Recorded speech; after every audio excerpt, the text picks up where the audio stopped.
illallah wahdahu la syarikalah wa asyhadu anna Muhammadan abduhu wa rasuluh la nabiyya ba'dah. Allahumma sholli ala sayyidina Muhammad wa ala ali sayyidina Muhammad. Fa ba'duhu faqala rabbi zidni ilma warzuqni fahma.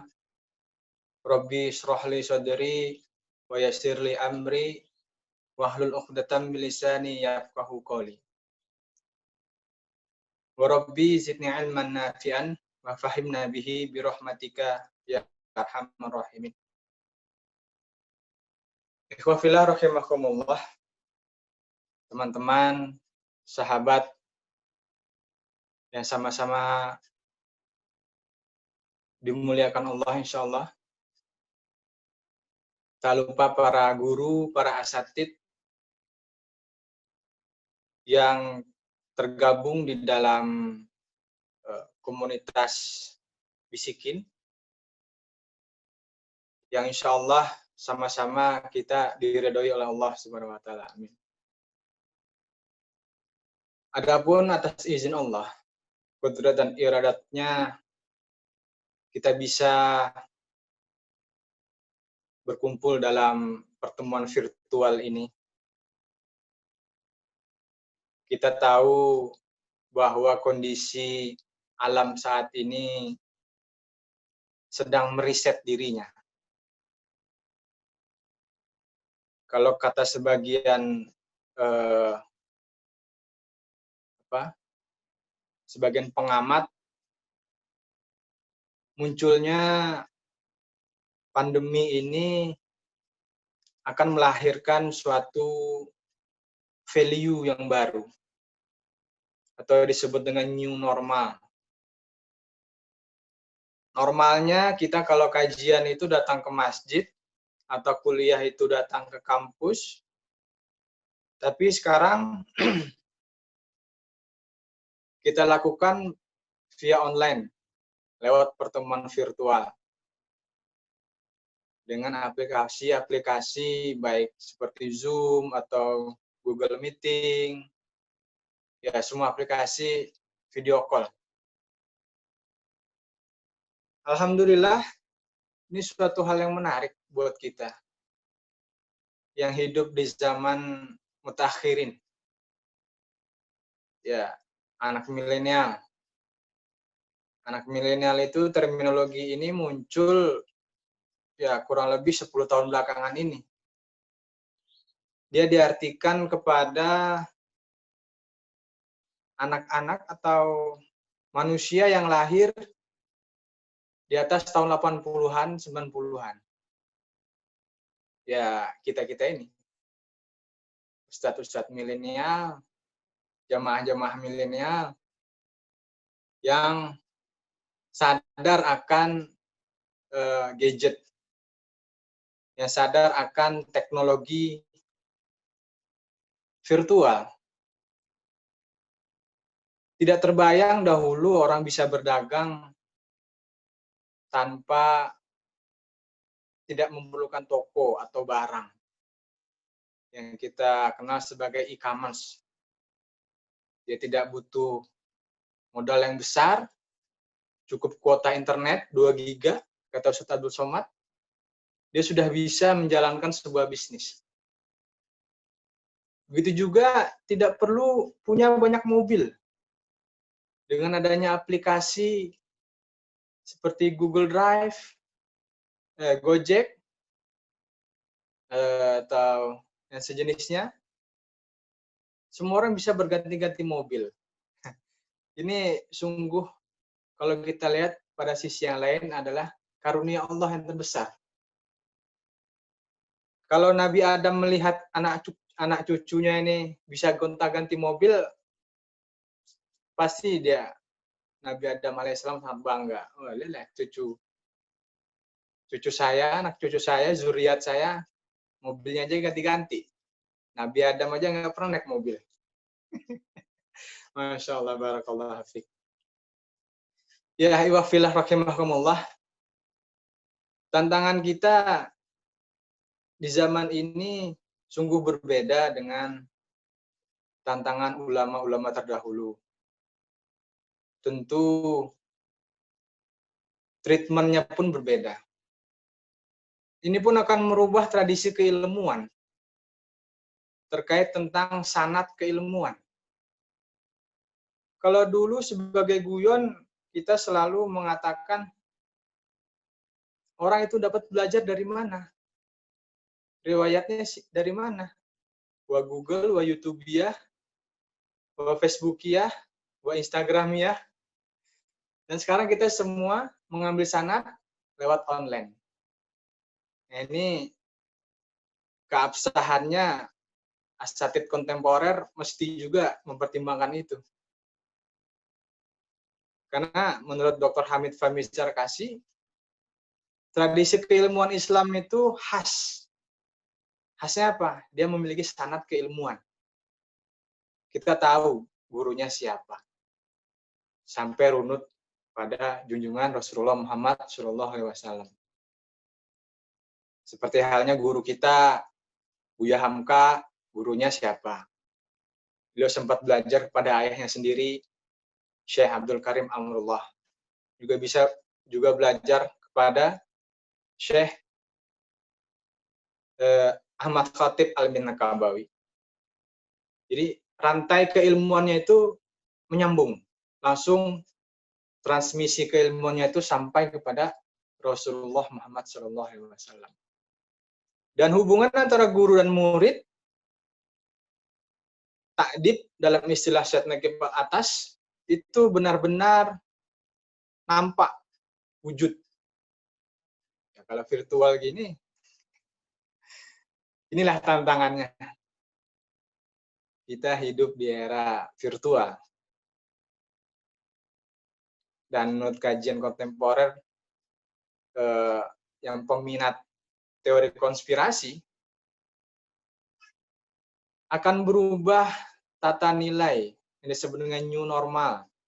New normal, uang akan berubah dari uang kertas menjadi uang digital. Nah, ini akan menarik. Nah, tidak berpanjang kalam lagi, itu sekedar sebagai prolog untuk kita menyadari dan memahami bahwa dunia yang kita hadapi sekarang ini berbeda dan tantangannya pun berbeda. Kita bersyukur kepada Allah di bulan Ramadan ini kita masih bisa melaksanakan, mengamalkan, menjalankan ibadah di bulan Ramadan, puasa, dan juga ibadah-ibadah yang lainnya. Apalagi kita dengar beberapa hari yang lalu viral bahwa 15 Ramadan bertepatan dengan hari Jumat akan muncul asteroid yang akan membentur bumi. Ya, berbagai pro dan kontra terhadap hal itu. Yang kita syukuri, asteroid itu, meteor itu tidak juga muncul kemarin. Ya, inilah rahmat Allah yang begitu besar. Ternyata usia bumi, usia dunia ini masih diperpanjang oleh Allah. Diperpanjang artinya tugas-tugas kita masih banyak. Seperti kata peribahasa Arab, al-amal kasir, al-waqt qasir. Pekerjaan yang ada itu begitu besar, begitu banyak, sampai kita keteteran. Sedangkan waktu yang tersedia itu begitu sedikit. Sehingga perlulah kita berjamaah, fastabiqul khairat jam'iyah. Karena pekerjaan ini tidak bisa kita kerjakan sendiri. Perlulah berjamaah untuk membangun peradaban Islam yang kita impi-impikan. Wa fil rahimakumullah. Saya berterima kasih pada teman-teman bisikin, wabil khusus Al-Ustadz guru kita Hadi Nur Ramadan yang telah mengundang saya untuk ikut serta dalam proyek amal soleh Karena kita tahu kita beribadah, kita beramal soleh itu adalah sebagai bekal kita untuk hidup sesudah mati. Hidup kita di dunia ini hanyalah sementara, akhirat selama-lamanya. Kata lirik lagunya Ustadz Dery. Ya itu betul. Bahwa dengan materialisme, sekularisme, dan liberalisme, orang menjadi lupa bahwa kita akan hidup lagi sesudah mati. Orang hanya mengejar materi, mengejar kenikmatan sesaat. Selama-lamanya hidup di dunia hanyalah 60 tahun, 70 tahun. Setua-tuanya 100 tahun itu juga udah odong-odong. Tidak lagi ada kekuatan. Apalagi dengan banyaknya makanan yang tidak sehat, junk food, membuat orang-orang itu kesehatannya terdegradasi. Usia baru 30 tahun, tapi sudah kena penyakit diabetes katakanlah. Atau usia bahkan masih 20-an tahun, sudah kena kanker dan tumor. Ya itulah, kita mesti menjaga diri kita, karena kita tahu bahwa malaikat maut itu tidak mengenal umur, tidak mengenal usia. Bisa sahabat sekalian duluan, saya belakangan, atau dibalik, saya belakangan, sahabat audiens yang duluan. Insya Allah. Ya ibafillah rahimakumullah, saya diberi amanah oleh Ustaz Hadi untuk menyampaikan tafsir Al-Azhar, surah Al-Infitar. Saya yakin dan percaya bahwa sudah banyak asatid, alim ulama yang menyampaikan surah Al-Infitar ini dalam berbagai perspektif tafsir. Apalagi dengan pisau bedah tafsir Al-Azhar. Sudah sangat banyak sekali ustadz yang mengulas, yang mengulang-ulangi tentang tafsir Al-Azhar.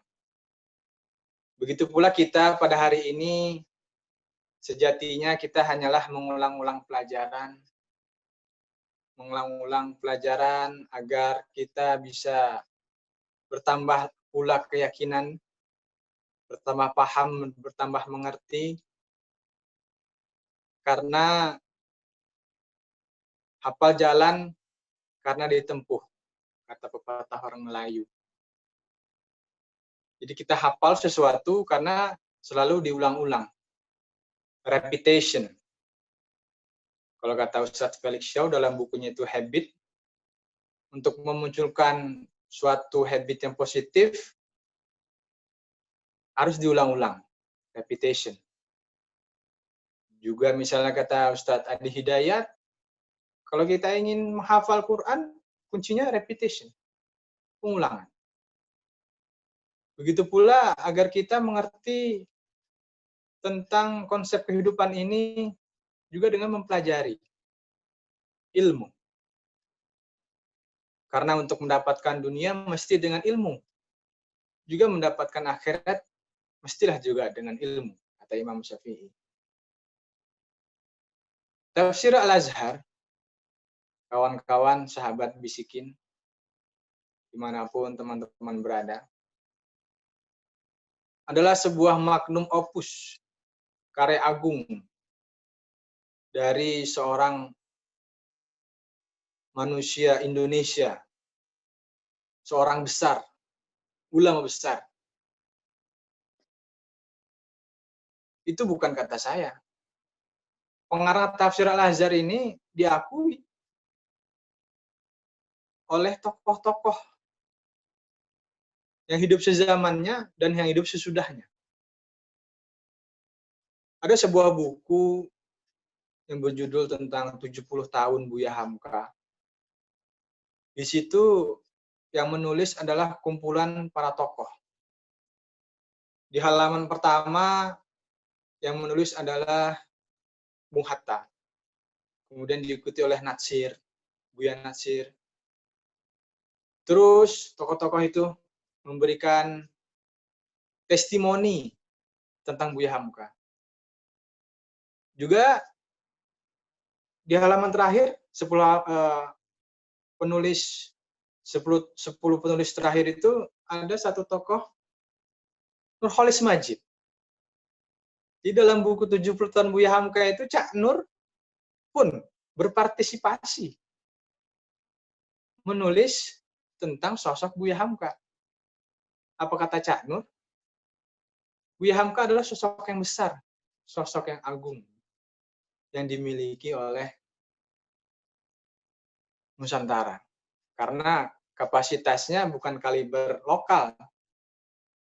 Seperti kita, seperti saya pribadi misalnya, yang hanya levelan kampung atau levelan komplek. Paling luas tataran kabupaten atau kota. Tapi Buya Hamka levelnya itu mendunia. Salah satu karyanya Tafsir Al-Azhar itu menjadi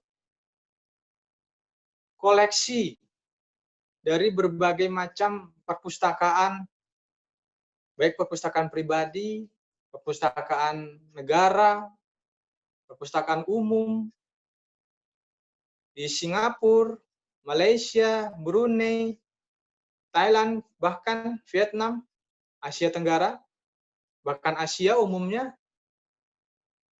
tidak bisa tidak, pastilah ada di beberapa tempat tafsir Al-Azhar.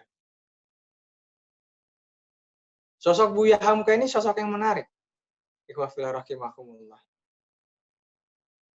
Ustaz Adian Husaini menyebut beliau Buya Hamka ini adalah orang yang serba bisa, multi talent, multitasking. Yang tidak semua orang memiliki kemampuan tersebut. Bahkan mungkin 100 tahun sekali Allah menurunkan orang seperti Buya Hamka. Beliau menghasilkan karya agung berupa tafsir, filsafat, sains bahkan. Walaupun tidak spesifik judulnya itu tentang sains, tapi Buya sering mengulas tentang sains dalam tulisan-tulisannya. Seperti misalnya dalam buku Pelajaran Agama Islam. Di situ Buya mengulas tentang atom. Atom itu kata Buya adalah zat yang tidak bisa dibagi lagi. Dia terdiri dari proton, neutron ya. Yang kalau anak kimia nih atau anak fisika pasti ngerti banget ini.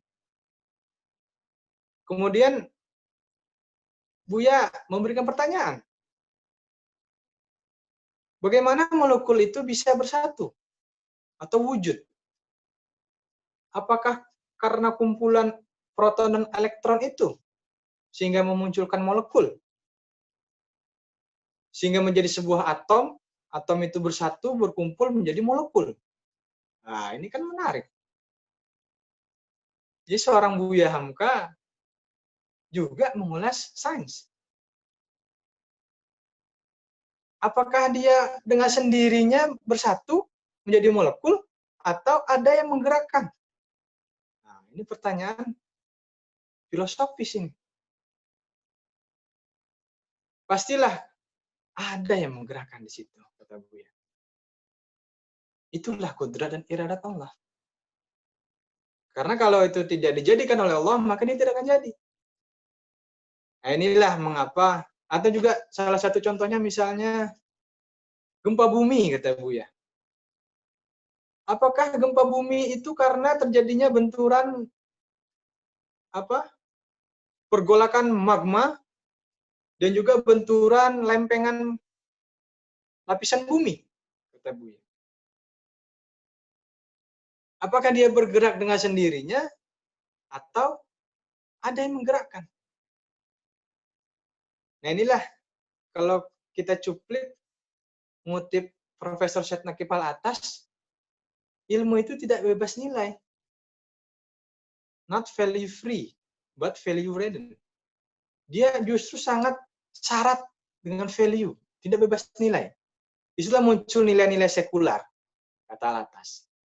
Karena kalau merujuk analogi Buya tadi, ya betul. Perspektif orang sekuler akan menganggap terjadinya gempa bumi itu karena adanya benturan lempeng atau magma yang bergolak.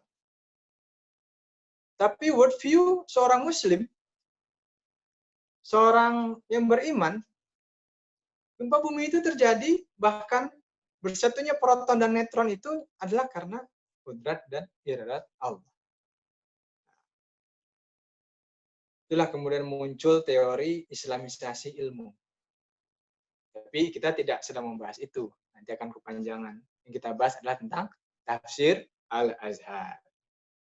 Itu akan kita bahas nanti kalau ada kesempatan yang lain, insyaAllah. Nah, ikhwah fillah rahimakumullah.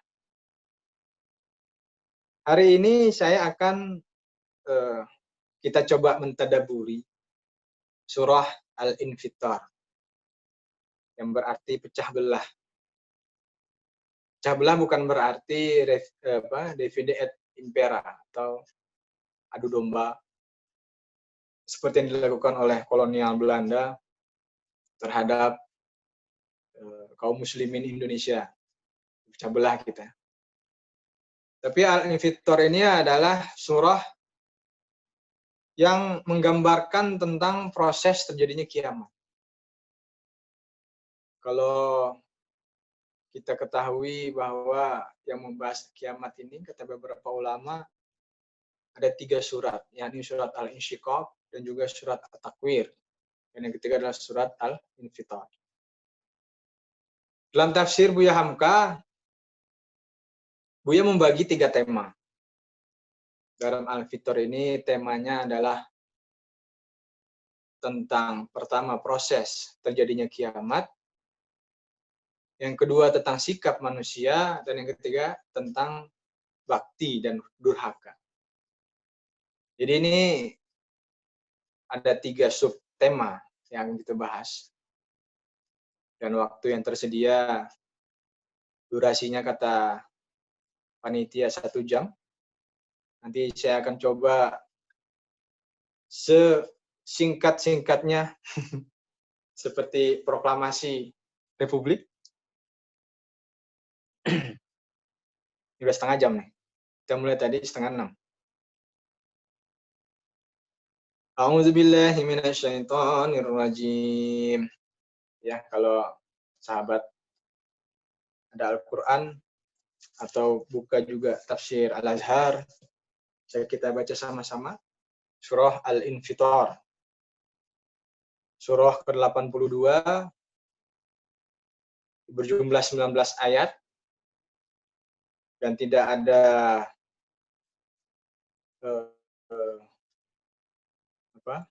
perbedaan pendapat bahwa surah ini diturunkan di Mekah.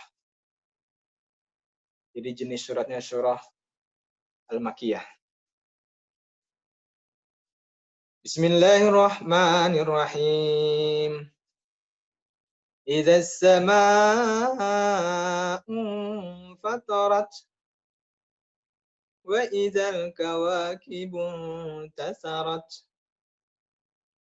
wa idzal biharu fujjirat wa idzal quburu bu'sirat alimat nafsum ma qaddamat wa akharat. 5 ayat pertama adalah tentang proses terjadinya kiamat.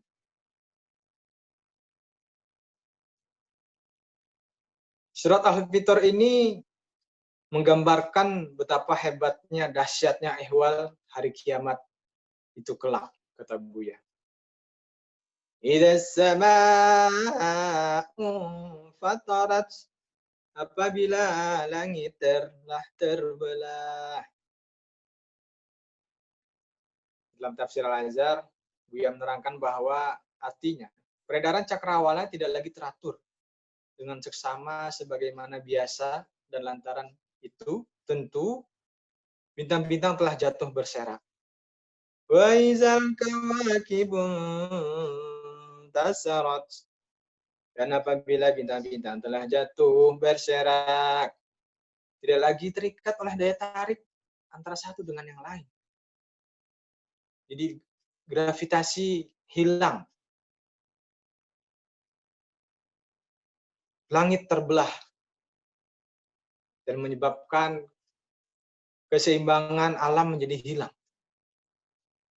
Wa idzal biharu fujjirat, dan apabila lautan telah meluap-luap, menggelegak, kata Buya, mendidih karena goncangan yang ada pada seluruh permukaan jagat ini.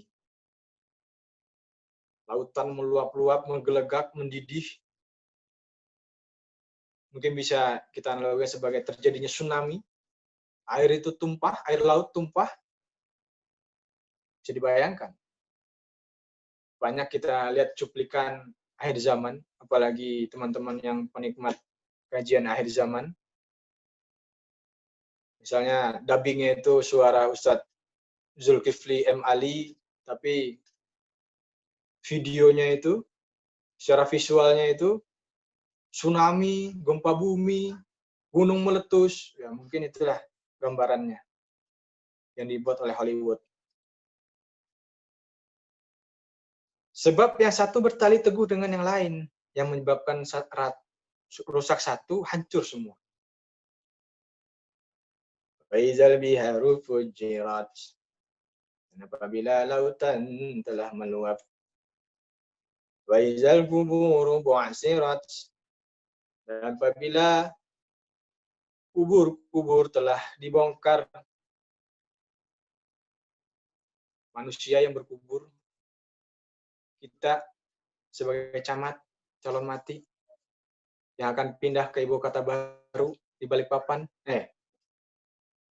ya di Balikpapan, bukan ibu kota baru Jakarta, pindah ke Palangkaraya, di Balikpapan, dikubur, kita akan dibangkitkan.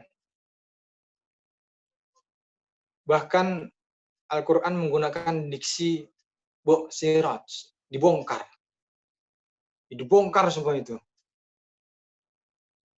Alimat nafsum ma qaddamat wa akharat. Mengetahuilah jiwa apa yang telah pernah dikerjakannya, dahulu dan yang kemudian. Kata Buya dalam tafsirnya ini, artinya mengertilah suatu diri, baik diri engkau ataupun diriku, pekerjaan dan perbuatan yang di masa hidup pernah dikerjakan. Baik yang segera dikerjakan dan diamalkan, atau yang dilelaikan lalu terlambat mengerjakannya, sehingga yang penting menjadi dianggap kurang penting, dan umur pun habis. Ya, ini pada ayat ini jelas bahwa ada skala prioritas. Manusia lalai. Dia sadar setelah bangkit dari kubur. Alimat nafsum ma qaddamat wa akharat. Dia sadar apa yang dia kerjakan dahulu dan dikerjakan kemudian. Kata Buya, dengan bahasa Melayunya dilengahkan, dilalaikan, lalu terlambat mengerjakannya. Ini kayak oknum manusia yang melalaikan sholat, katakanlah contohnya. Kita berlindung kepada Allah dari sifat lalai. Azan sudah, dia masih santai main gadget. Kemudian qomat juga sudah, dia masih asik main gadget. dia lalaikan, dia tunda-tunda, diterlambatkan mengerjakannya, kata Buya. Tidak terasa umur habis. Jadi kerjakan yang lalai, hal yang tidak bermanfaat, tahu-tahu tua, tahu-tahu beruban, tahu-tahu meninggal. Istilah manusia sadar ketika dibongkar dari kuburnya. Buya menjelaskan ayat kelima ini, bahwa diri manusia sendiri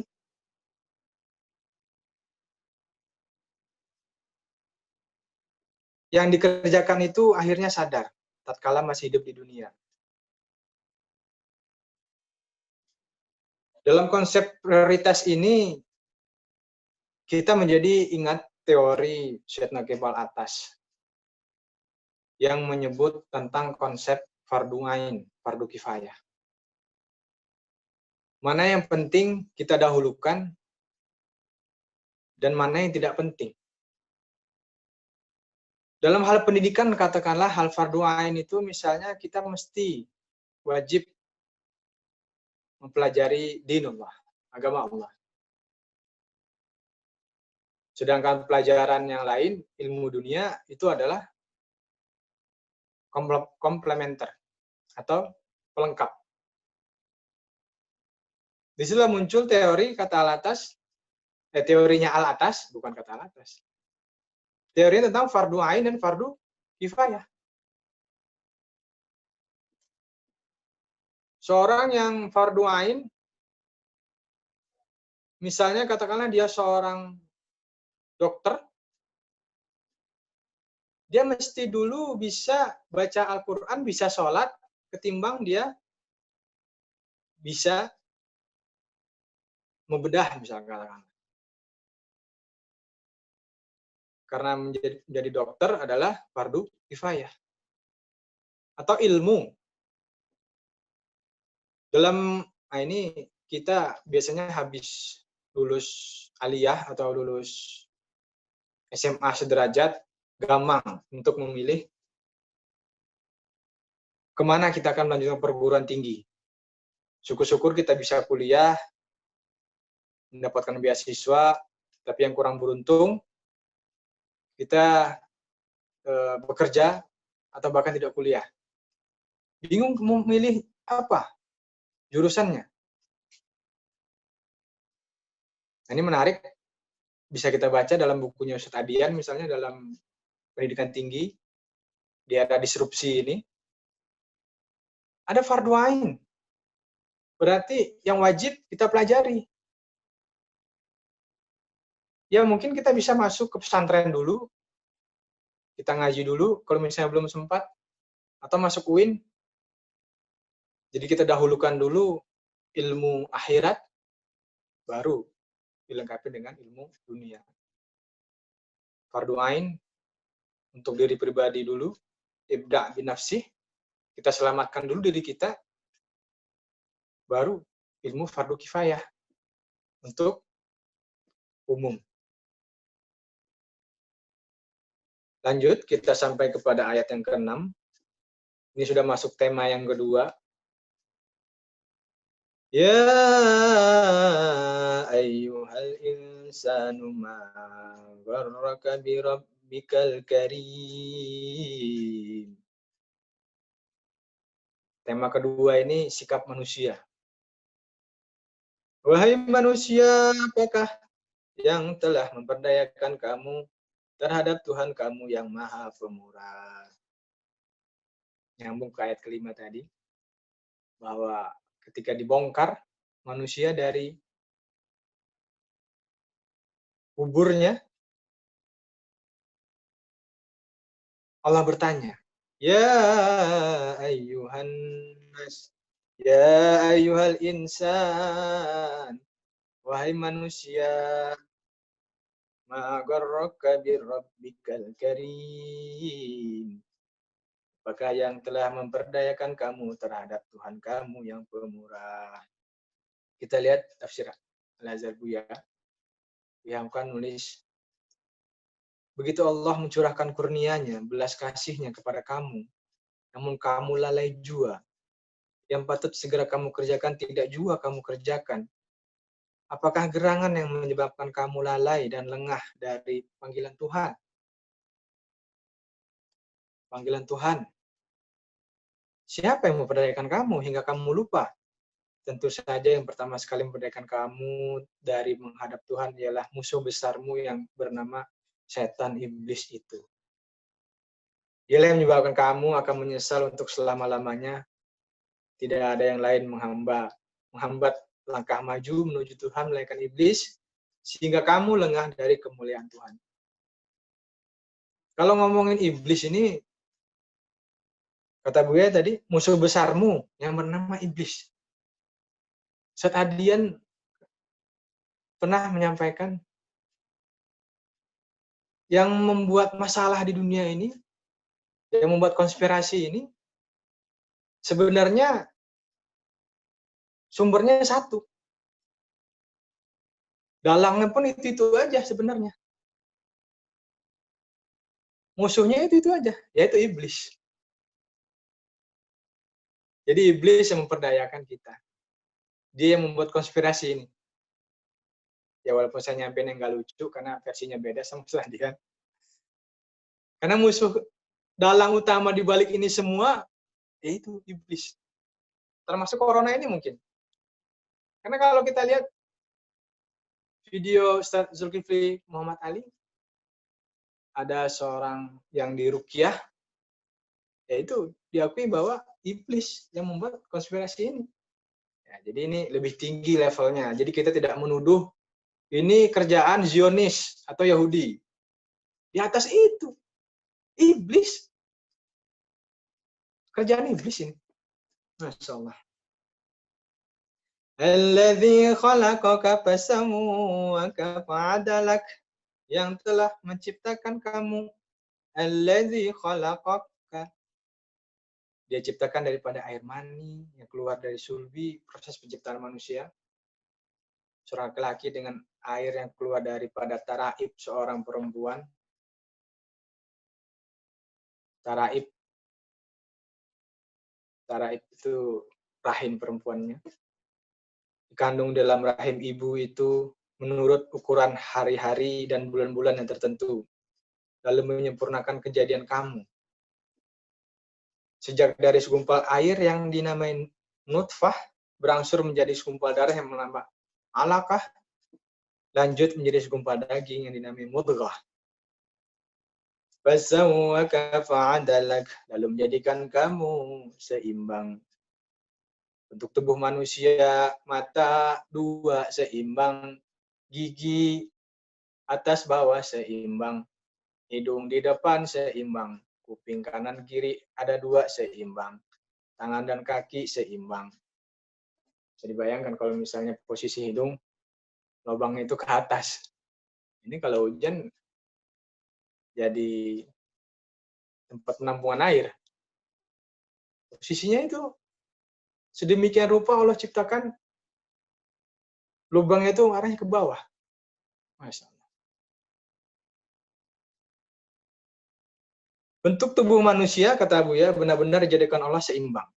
Sehingga dengan mengukur jejak kaki saja pun, orang dapat menaksir berapa luas muka, berapa panjang kaki, berapa besar kepala, berapa pula panjang tungkai kaki, karena besar badan, tingginya, bidang dada, luas bahu. Itu yang dimaksud dengan menyatakan Allah menjadikan manusia seindah-indah bentuk. Laqad khalaqnal insana fi ahsani taqwim. Surat At-Tin, kata Buya. Bahwa Allah menciptakan manusia seindah-indah bentuk. Ayat ke-8. Fi ayyi suratim ma sya'a rakkabak. Pada bentuk apapun yang dia kehendaki, dia menyusun tubuhmu. Allah membuat bentuk tubuh manusia itu sesukanya sendiri. Ada yang tinggi, ada yang rendah, ada yang gemuk, ada yang kurus. Warna kulit tidak sama. Bahkan 10 orang bersaudara itu tidak sama. Ada yang mancung, ada yang pesek. Bahkan yang kembar pun tidak sama. Ada perbedaan sidik jari. Kalla bal tukadzibuna biddin. Kalla. Kalla bal tukadzibuna biddin. Bukan itu saja. Bukan saja manusia itu telah lalai dalam ingat kepada Allah. Entah apa yang telah diperdayakannya. Tukadzibuna biddin. Bahkan kamu dustakan pula hari pembalasan. Tuhan menanyakan manusia yang memperdayakan kamu. Tadi di ayat yang ke-6, kata Buya. Sehingga kamu terlalai dan terpesona ke jalan yang lain, lalu kamu lupa kepada Tuhan. Sekarang pada ayat ini, yang ke-9, Kalla bal tukadzibuna biddin. Bahkan kamu dustakan hari pembalasan. Yang disebut yaumiddin. Buya menerangkan dalam tafsirnya lebih detail tentang yaumiddin. Berarti pokoknya hari agama. Ad-din, kata Buya, mengandung dua arti. Arti pertama ialah agama. Arti kedua ialah hari akan dibalas segala amal manusia.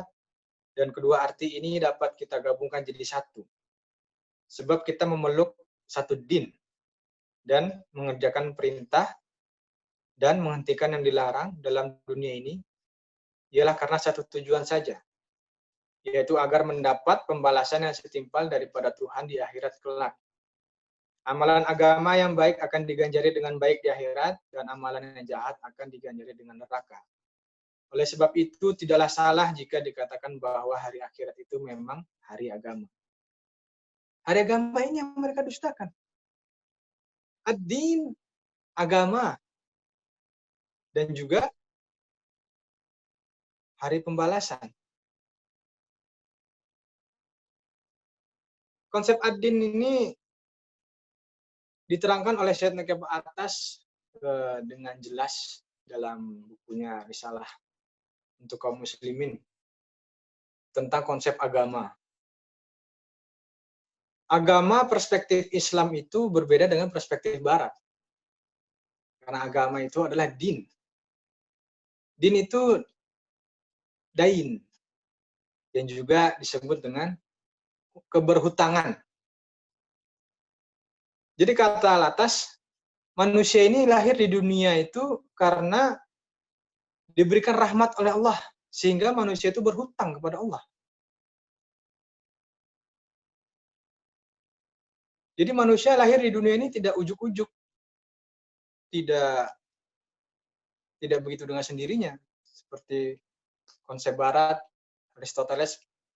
Aristotelian, yang katanya Tuhan ini menciptakan dunia, lalu Tuhan meninggalkannya, dan berjalan seperti jam otomatis. Tidak. Allah lah dengan rahmatnya, kudrat dan iradatnya menghadiahkan kehidupan ini kepada kita manusia. Sehingga kita merasakan keberhutangan kepada Allah. Sehingga wajar akhirnya kita dapati yaumiddin adalah hari pembalasan. Hari berhitung. Rahmat yang telah diberikan Tuhan ini akan diperhitungkan di yaumiddin itu, di hari pembalasan. Seperti hidup kita, apa yang sudah kita gunakan selama hidup, masa muda kita, apa yang sudah kita habiskan di masa muda, ilmu kita, apakah sejauh mana kita manfaatkan, kita amalkan, rezeki kita dapatkan dari mana, dan dialokasikan kemana, dimanfaatkan kemana, akan diperhitungkan di yaumiddin. Yaumiddin inilah juga yang didustakan.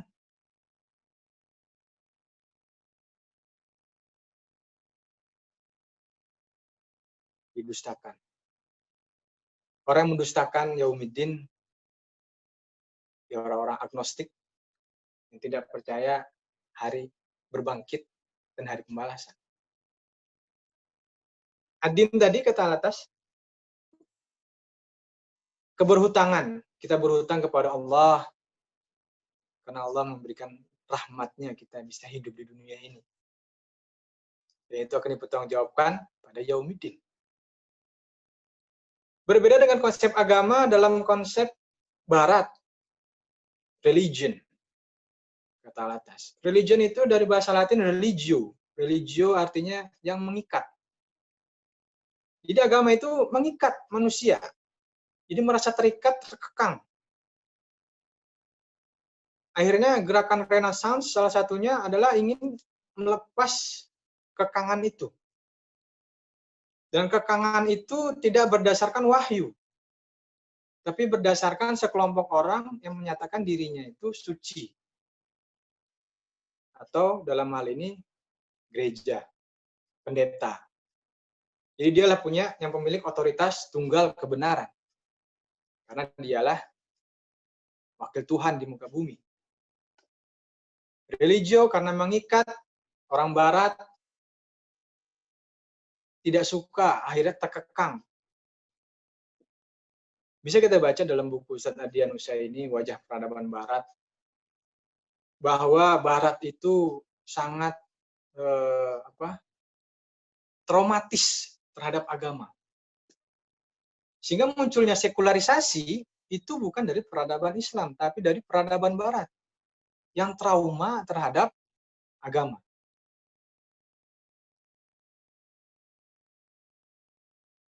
Ya, 6:30 nih. Gimana Pak? Pak host moderator, apa masih dilanjut? Belum beres kan saat ayatnya? Oh iya. Kita tuntaskan dulu ya. Tadi sedikit tentang perbandingan din dan religio. Jadi itu hal yang paling mendasar peradaban Islam dengan peradaban Barat. Bahwa din itu kita berhutang kepada Allah sehingga secara fitrah kita itu tunduk kepada aturan Allah. Kalau religio, dia diatur oleh sekumpulan manusia yang memiliki otoritas tunggal, sehingga timbullah pemberontakan karena merasa keterikat, terbatas tadi. Lanjut pada tafsir Al-Azhar ayat 10. Wa inna alaikum lahafidhin. Sesungguhnya terhadap pada kamu ada yang memelihara. Bahwasanya kata Buya, setiap saat kita hidup di dunia ini senantiasa ada mereka yang memelihara kita atau menjaga kita dan mengawasi kita yang telah ditentukan Allah pekerjaan menjaga itu. Kiraman katibin. Mereka itu yang menjaga tadi adalah yang mulia-mulia para penulis. Mereka itu adalah malaikat-malaikat yang mulia, lantaran itu bukanlah mereka sembarang makhluk, malahan makhluk pilihan yang terdekat kepada Tuhan. Mereka itu telah ditugaskan oleh Allah menjaga, memelihara, dan mengawasi tingkah laku manusia di dalam kehidupan. Jelaslah dalam urutan ayat ini. Ya'lamuna ma taf'alun. Mereka itu tahu apa jua pun yang kamu kerjakan. Kiraman katibin ini selalu mengawasi kita. Kita kenal, katakanlah, malaikat Raqib dan Atid yang mencatat segala amal perbuatan kita. Malaikat-malaikat ini, kata Buya, memelihara kita untuk tidak jatuh pada jurang kehinaan. Tapi ada pula makhluk yang selalu ingin agar kita jatuh pada jurang kehinaan. Itulah musuh kita, setan dan iblis.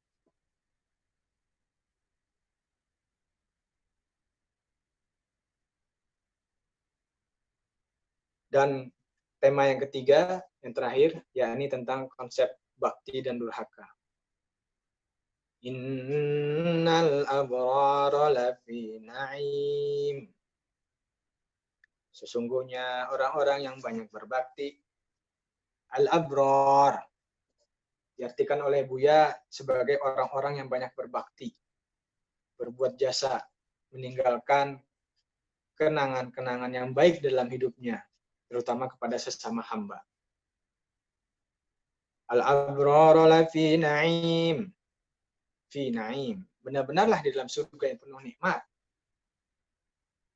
Buya mengutip riwayat yang dibawakan oleh Ibnu Asyakir yang sanadnya sampai kepada Abdullah bin Umar, bahwa yang dimaksud dengan al-abrar ialah orang yang berkhidmat kepada sesama manusia, terutama kepada kedua orang ibu bapak, sehingga juga memberikan pendidikan yang baik kepada anak dan keturunannya. Nah, ini juga terkait tentang adab. Adab kepada ibu bapak. Seorang anak yang beradab kepada orang tuanya, itulah al-abrar. Digelari al-abrar, kata Buya. Adab itu tidak bisa hanya sebatas ucapan atau perintah perkataan. Tapi mestilah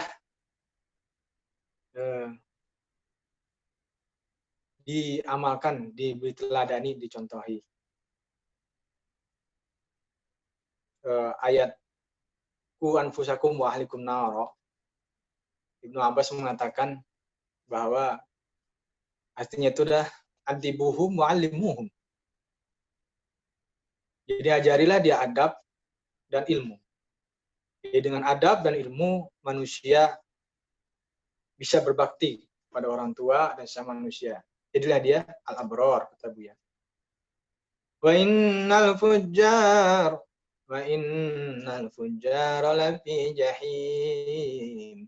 Dan sesungguhnya orang-orang yang durhaka, mereka akan bergelimangan di dalam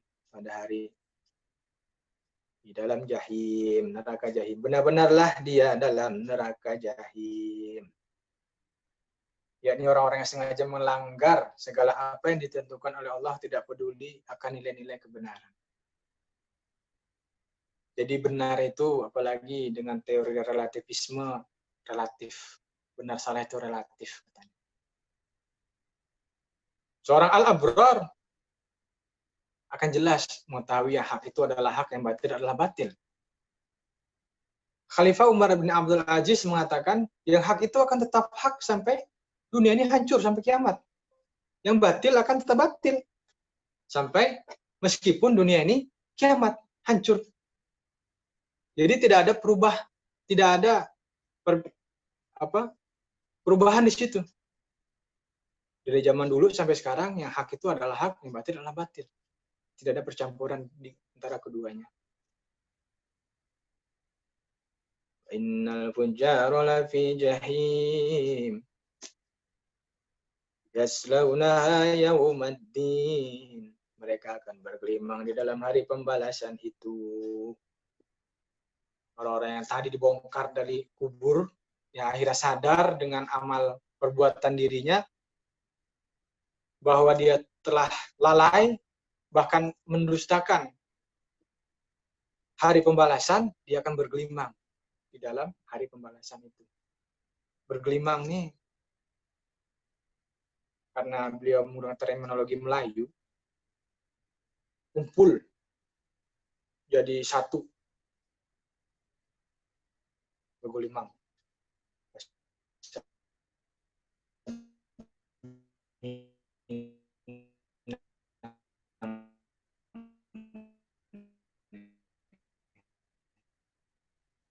Akan terhindar daripadanya. Apabila mereka telah dimasukkan ke dalamnya, tidaklah mereka kuasa atau sanggup keluar lagi.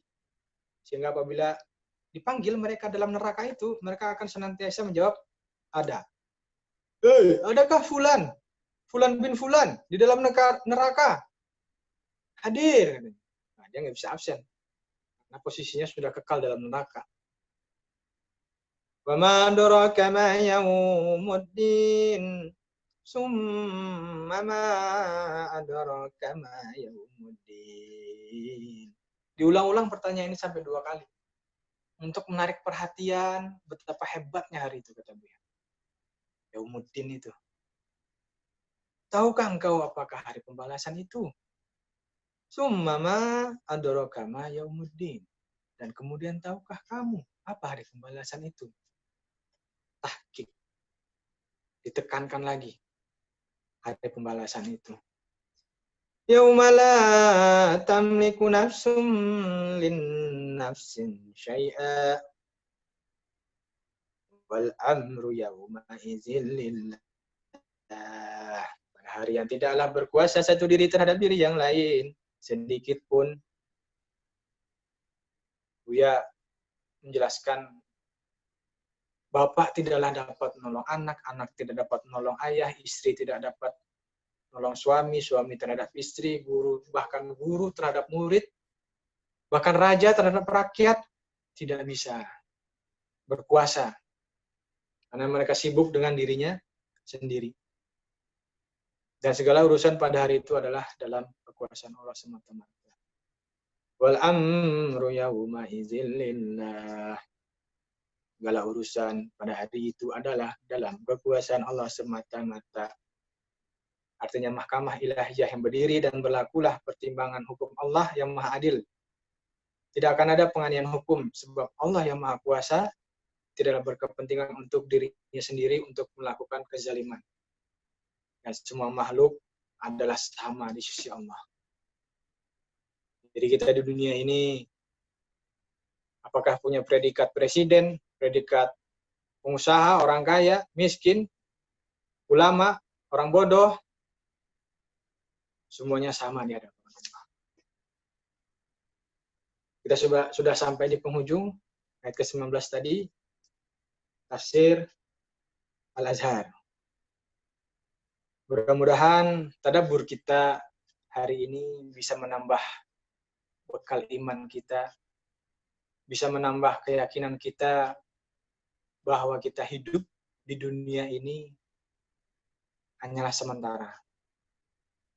Kita tidak hidup selamanya. Dan mudah-mudahan Allah menjadikan kita al-abrar. Di kata kunci dari al-infitor ini saya ambil adalah al-abrar. Parameternya adalah dia bermanfaat kepada manusia dan juga berbakti kepada orang tua. Dengan itu kita bisa menjadi manusia yang anfa'u minas, bermanfaat bagi orang banyak. Mungkin itu uraian tadabbur kita tentang tafsir Al-Infitor dengan kacamata tafsir Al-Azhar, karya agung dari ulama besar Buya Hamka. Saya kembalikan kepada moderator. Assalamualaikum warahmatullahi wabarakatuh. Waalaikumsalam warahmatullahi wabarakatuh. Ahlan Ustaz, alhamdulillah jazakumullah khairan atas penyampaiannya. Kemarin waktu Ustaz bahas surat Al-Mutaffifin selesai atau belum? Halo Ustaz. Kenapa? Ya? Bahas Al-Mutaffifin kemarin selesai sampai selesai? Belum. Oh, belum. Baru pertemuan pertama. Al-Mutaffifin yang kedua, nanti malam kata Ustaz Hadi. Oh, iya. Kirain sama Kang Farid kemarin. Ya, oh, bukan berarti, bukan saya. Berarti kemarin sudah ada yang bahas Al-Mutaffifin ya? Belum, Ustaz. Belum. Kirain Ustaz. belum. Kayaknya Al-Mutaffifin nanti nggak cukup satu pertemuan, Ustaz, diperingkas ya. Ya, insya Allah diperingkas. Malam insya Allah, Ustaz. Ya, insya Allah. Belum ada yang masuk nih pertanyaan. Mungkin teman-teman yang mau bertanya atau penasaran silakan via chat Zoom. Karena waktu sudah lewat, Ustaz, karena kita tadi Ustaz prolog. Ya, lebih banyak prolog gitu, jadi teman-teman ini belum hanya sedikit mendapatkan ini ya, Al-Infitor ya. Karena waktu mungkin. Iya. Oke. Kita lanjut nanti pada tarawih, Ustaz. Salah. Nah, terima kasih banyak. Selamat beraktivitas. Baik. Jazakallah khair. Kita tutup dengan istighfar. Astagfirullahaladzim, astagfirullahaladzim, astagfirullahaladzim. Doa kifaratul majlis. Subhanakallahumma wa bihamdika asyhadu an la ilaha illa anta astaghfiruka wa atubu ilaik. Mohon maaf bila ada kekurangan. Wabillahi taufiq wal hidayah. Assalamualaikum warahmatullahi wabarakatuh. Waalaikumsalam. Waalaikumsalam warahmatullahi wabarakatuh.